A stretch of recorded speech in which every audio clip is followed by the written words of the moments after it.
तुम में से काफ़ी लोग पोकेमॉन तो ज़रूर देखे ही होंगे, है ना? और बॉन्ड इवोल्यूशन के बारे में भी थोड़ा बहुत तो जानते ही होंगे। ग्रेनिंजा था वो ऐश का सबसे पहला बॉन्ड इवोल्यूशन था। वैसे बॉन्ड इवोल्यूशन तभी पॉसिबल है जब एक ट्रेनर और एक पोकेमॉन की फ्रेंडशिप बहुत ज़्यादा अच्छी हो। अच्छी का मतलब काफ़ी ज़्यादा अच्छी हो। जब फ्रोकी ऐश से मिला था तब मतलब फ्रोकी को कोई ट्रेनर नहीं चाहिए था, उसको एक फ्रेंड चाहिए था जो उसको समझ सके। और फ्रोकी को ऐश मिला जो मतलब उसको समझ सकता था। और ऐश तो सभी लोग जानते हैं कि पोकेमॉन से कितना मतलब प्यार करता है। सो इस वीडियो में मैं सिर्फ इसी बारे में बात करूँगा कि जो ऐश का ग्रेनिंजा है, बस उसकी टीम में वही बॉन्ड इवोल्यूशन क्यों कर सकता है और पीकाचू क्यों नहीं कर सकता।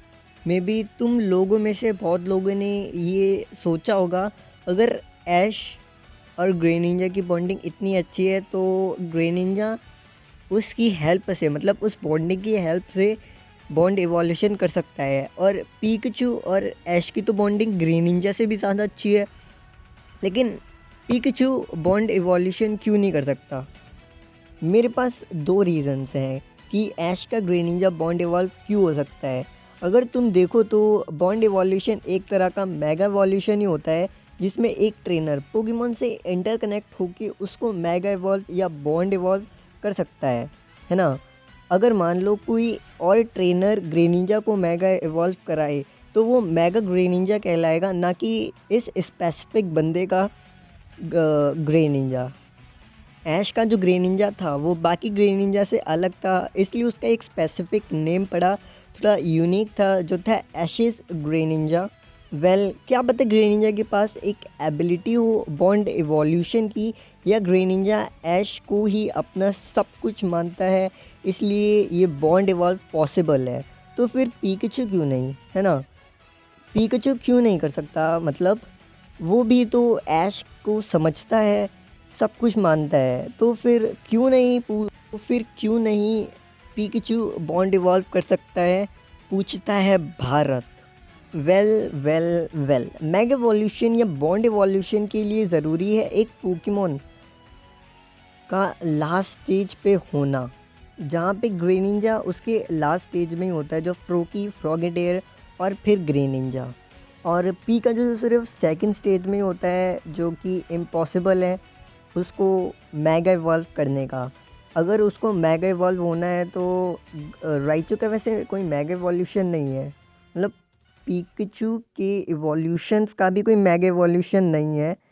जो राइचू के बाद जो आता है वो है गैराचू, शायद गैराचू आता है, मतलब मैं थोड़ा थोड़ा नाम भूल रहा हूँ, बट कुछ कुछ ऐसा ही है गैराचू। और गैराचू भी मेगा इवोल्यूशन नहीं कर सकता, मतलब समझ रहे हो ना?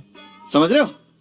फिर तुम अब ये पूछोगे कि जो जनरेशन 8 जो चल रही है उसमें पीकाचू डायनामिक्स क्यों नहीं, मतलब डायनामिक्स क्यों कर सकता है और बॉन्ड इवोल्यूशन क्यों नहीं, जब ऐश और पीकाचू की बॉन्डिंग इतनी अच्छी है। फिर तो देखो, मेगा इवोल्यूशन जो होता है वो मतलब एक पोकेमॉन में तब तक रहता है जब तक वो फेंट नहीं हो जाता, बेहोश नहीं हो जाता, या कि बैटल नहीं हार जाता। और डायनामिक्स का मैंने गेम में देखा है कि एक लिमिट होती है, मतलब तुम उससे शायद 3 अटैक्स मार सकते हो, उसके बाद वो वापस से अपने पुराने स्टेज में आ जाता है, मतलब उसका डायनामिक्स रहना ख़त्म हो जाता है। मतलब तुम और एक बैटल करोगे तो तुम डायनामिक्स कर सकते हो, बट डायनामिक्स की टाइम लिमिट होती है।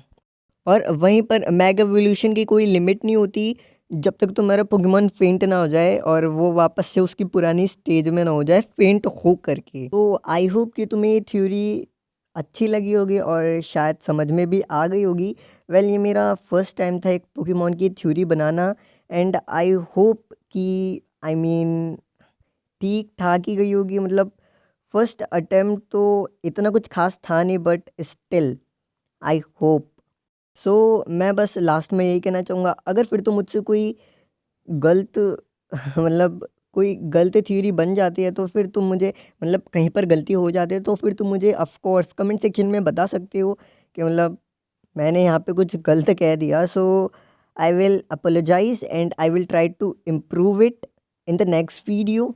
या तब तक के लिए टेक केयर, बाय बाय, सावधान रहो, सतर्क रहो, कोरोना से दूर रहो और